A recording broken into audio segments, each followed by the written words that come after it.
afternoon, everybody. Greg here with GVS Outdoors. Wanted to give you a little bit of an update. I know I haven't been pumping content out as regularly as I would have liked to here in the last bit, but we've had a bunch of different stuff going on. I have been fishing some. Gus wanted to make an appearance. This is my bird dog, Gus. Hopefully you'll be seeing more of him as the hunting season goes on here. We'll get a couple of bird hunts in, but in the meantime, I'm up against what we're up against in October here in the state of Virginia. This is a year where the temperatures have actually cooled in October, which normally it's pretty warm here, and I don't get to do the kind of archery hunting that I want to do because of the heat. I don't like to kill them in hot weather, so a lot of times I'll just keep with fishing and not get a whole bunch of early archery in. This year was a bit of a difference. I've got some very quick footage to show you, but I thought I'd do a few odds and ends and just sort of explain my archery setup, explain my hunt that you're going to see a couple of quick clips of. It really doesn't amount to much more than a couple of clips and then the closing part of it, but I was hunting national forest, and actually got into some pretty good deer sign. The feed is terrific this year. There's red oaks, there's white oaks, there's all sorts of stuff around. The oak crop is, I've never seen anything like it. It's incredible. They're everywhere. Every tree is bearing, so there's plenty of feed. That bodes well for the late season. I'm excited to see what that's going to mean for us. I got out for a hunt with fairly limited time. I had one day to hunt, and I actually got out to do a little bit of scouting. I hit some of the places that I've marked, and we haven't talked much about hunting, so this is going to be the first kind of hunting video on GVS Outdoors. I use Onyx. It's mountainous terrain. We have a pile in our state of public land. We have national forest. We have some state land, just an abundance of public land. The problem with the public land here is the forests are not managed well at all. And by that I mean they've kind of caved to the environmentalist lobbies who say that only old growth forest is acceptable. And the forest gets older and older and older, and because of that, there's less and less game. The bearing trees, oaks aside, get shaded out, and only the mature trees bear. So food can be scarce if you get a bad acorn year. There's no variation in the terrain. You can walk miles and miles and miles, and it's just hill after hill after hill, kind of the way God made it. There's no variation to it at all. There's no cutting. There's no meadows. There's very little of that stuff. So all of that to say, hunting public land is tough here. However, in the last several years, I've hunted exclusively public land, and I've done really well. I've killed several good bucks, and more important than that, I've learned. I don't set out to kill the biggest buck in the woods. I'm a meat hunter. I feed my family with venison. Really, I kill 2 or 3 a year, and that's enough for us. And I usually, if I get another one, or if I butcher one for somebody, I'll usually give the meat away to somebody that needs it more than I do, if I have more than I need. So anyway, I use Onyx for mapping software. And I've learned over the last few years, in this type of terrain, the things to look for to find deer. And for a lot of years, I operated under the assumption that they were unkillable in the national forest unless you got really lucky. And what I found out is I was wrong. Bucks, in particular, are fairly predictable, and are hanging out in fairly predictable spots. So I've learned to find bedding cover. I've learned to find travel corridors. I've learned to look for the hot sign and then to figure out where they were probably going when I find that hot sign. And I've managed to find areas that I can consistently find deer. So my first bow hunt of the season. It wasn't a hanging hunt. I was on the ground the whole time. I covered 5 or 6 miles, and really it was a hike, and then when I got within a quarter mile of where I was going, it was a slow, still hunt up to the area. So I saw deer in all the spots. I found sign in all the spots. I found feed in all the spots. So I hunted the afternoon, and that last hour and a half of daylight is when I really wanted to get into somewhere and get quiet. So I settled in on a spot that I sort of identified as an early season type spot where you'd be likely to see some deer early season. And I wasn't going to be picky. I can legally kill a doe, and this is an area where I felt like there was a good enough doe population that I was not worried about taking one. I did have 2 shots that I could have taken, and I just don't take marginal shots, and both of them I kind of deemed to be marginal shots. So I came to full draw twice, didn't take a shot, and I left myself about 35 minutes of daylight to walk out and to my truck. And I figured, my thinking was that on the walk out I could very easily see something, and given that it's late in the day, the deer have not been heavily pressured. In archery, they're not heavily pressured, so I figured I could kind of slip out, and I might be able to make a play on something if I spotted it. So I just kind of took a stroll out. I was only in 3/4 of a mile to a mile, so I figured I could walk at an even pace and make it out by dark. I actually got back in a little quicker than I thought, and I got to my truck and saw a couple of deer run across the road as I was taking my stuff off and getting in the truck. And I decided that I had 10 to 15 minutes of legal shooting light. I grabbed my binoculars and crested a hill, and as soon as I did, I saw, well, they were just kind of milling around right there, and there happened to be one big doe in the group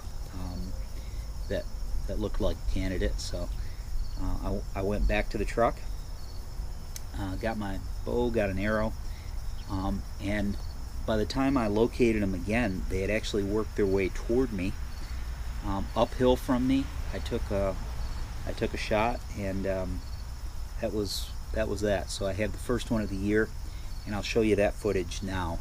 So I'm just making my way back in now. This is a good sign. I'm already seeing some fresh scrapes. I've seen a couple of small rubs. This is just an old logging road. It's kind of access, and it gets me back to a system of ridges back here that I want to go hit. There are acorns just everywhere, so food isn't a problem right now.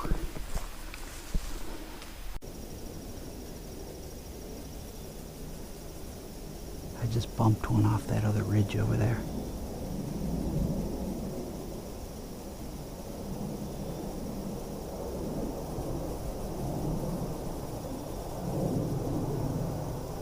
The wind is in my face, so whatever it was can't smell me. I think they either saw me or heard me.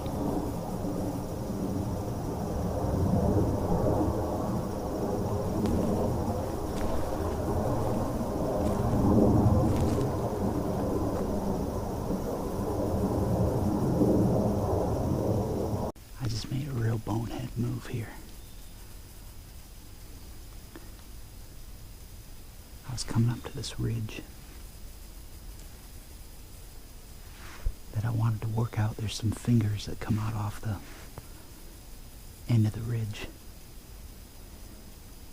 And right now the wind is kind of coming back down. We're getting towards evening, and the thermals are actually going to be pulling a little bit. So I wanted to stay on this side of the ridge and just kind of pop over every now and again and check some spots.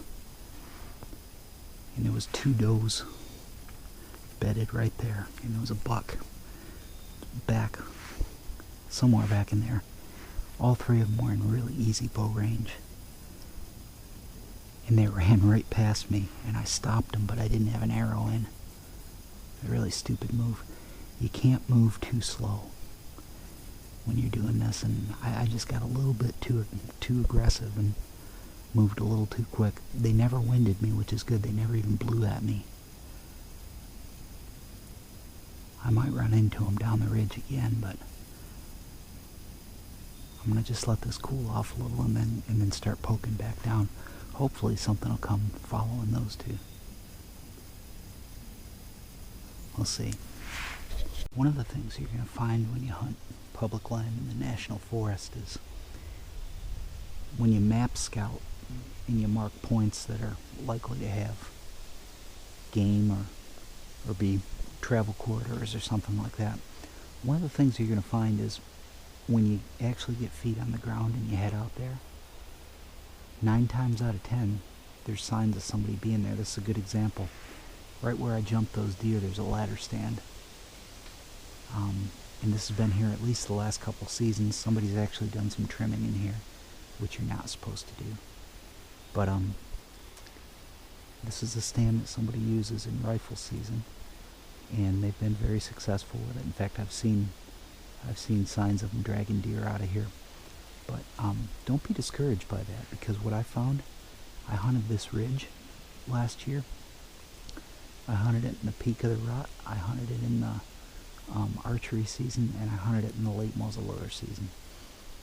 And I never saw a person in this stand ever, not one single time, including Thanksgiving Day and Black Friday, when I was passing through here. So don't let something like that discourage you. The deer are going to be where the deer are going to be, and just because somebody else knows it's a good spot doesn't mean that you can't hunt it for yourself. Alright, well, this is going to be absolutely the worst video of all time. I can guarantee you of that. Terrible hunting video. This was not the way to do this, I know, and I didn't get the shot on film, but I warned you about that to begin with. But I was given a gift on the way out. there was a doe within range, and I actually got to make a move, and she actually stood there while I got to make the shot. So here she is. We'll give you the view here, and yeah, so it went down pretty quick. I was on my way out, and she came into view. So this is the first one of the year for me. First hunt of the season. I've never killed one this early. It is October 4th, so it's the first one of the season for me, on the first bow hunt of the season for me. So pretty blessed to be able to do that. It's late now, and I got to get this cut up because it's supposed to be a little bit warm tomorrow. So I'm gonna get her dealt with here.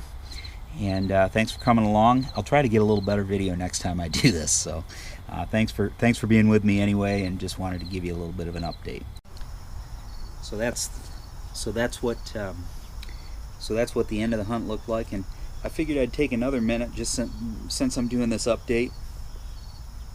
For those of you that ask these sorts of things, I'll give you the breakdown of my archery setup. I've changed things up in the last few years, but I've never been one to change my bow setup a ton. When I have something that works, I stay with it, and I don't buy the next hot thing. This bow is a Parker Frontier. It was actually given to me by a good friend of mine who won it. It was the second bow he had won, and he didn't need another one, and he had it. He asked me one day what my draw length was and what the draw weight I preferred was, and a week later this came in the mail to my house. So that was a huge blessing. It's been a great bow. I really like it. It shoots wonderfully. It's as fast as I ever want it to be. It's compact and light enough to carry, and I shoot it really well. So it's a Parker Frontier. I've got cheap Trophy Ridge 5-pin sight on here. It's actually a 3-pin sight, and I added 2 sights to it. True Glow quiver, Whisker Biscuit arrow rest. I use a pretty standard peep sight and loop, and that's the whole deal. It shoots consistently. I shoot it well every time. I practice with it. I've set pins for every 5 yards because in the last couple of years I've switched my arrow setup, and I'll be perfectly honest, for the years that I've bow hunted, I've never really built an adult arrow, and last year was the end of that. I bought some Carbon Express Destroyer SDs, 350 spine.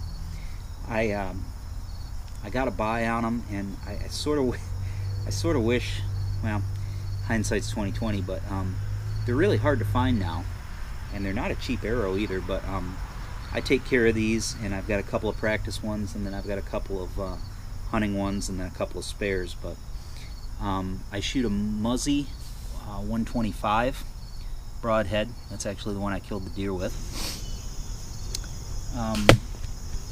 They've got the arrows, I should mention, have half-out inserts in them, and I got some lighted nocks. These are not a name brand. They're the only thing I could find that would fit this diameter, inside diameter arrow.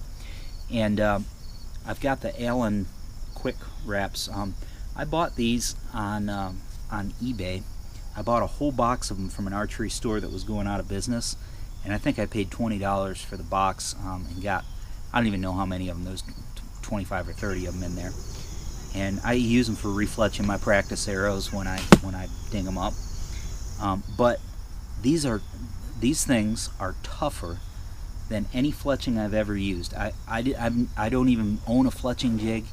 I don't mess with that. It's shrink wrap. You slip it on, you shrink it, and it's good forever. You dip it in boiling water, and these things last forever. So I've put these on all of my arrows now. I'm almost out of them, so I'm gonna have to see if they still make them or if I can get them, because these things are really nice. But my total setup, my whole arrow weight is about 550 grains, so it's a fairly good heavy arrow with a 125 grain head.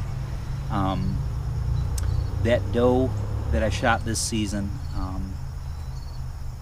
I shot her uphill, a little bit of quartering away, and so it had a good bit of up angle to it, and it went through the offside shoulder, left a perfect broadhead mark in the offside shoulder. So they're devastating, and don't let anybody fool you.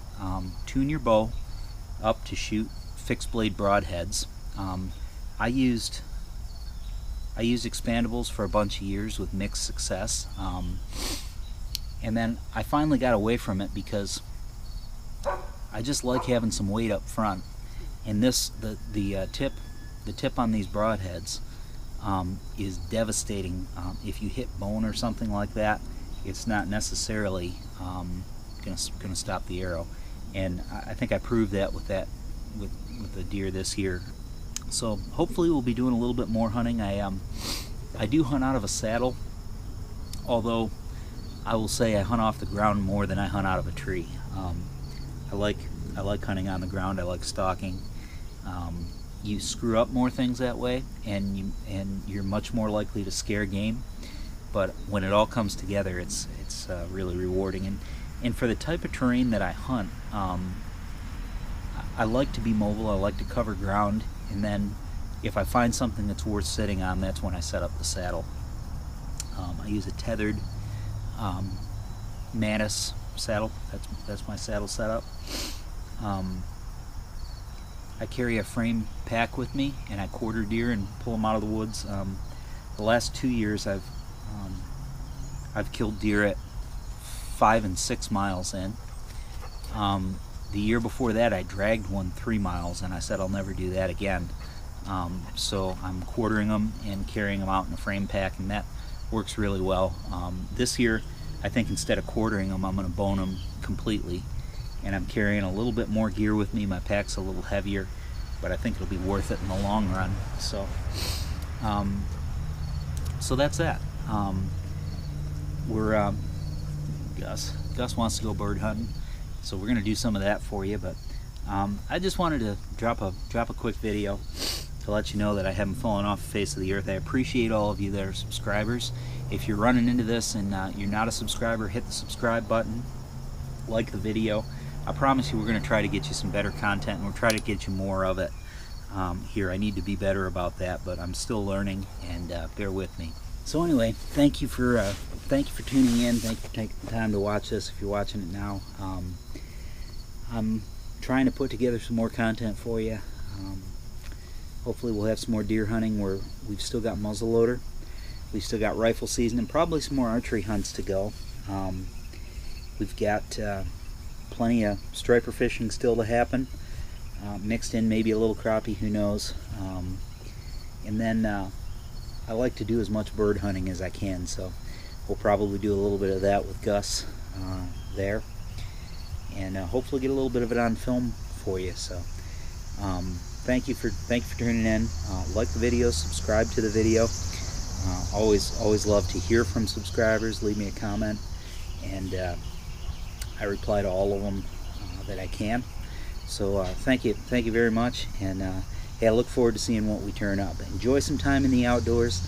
Take somebody outdoors if you know about this stuff, and if you don't, get out there and learn some of it. It's one of those things that's just good, clean fun, and the world needs more good, clean fun. Hey, thanks for joining me, and look for more content coming soon to you here on GVS Outdoors. Take care. Have a great day.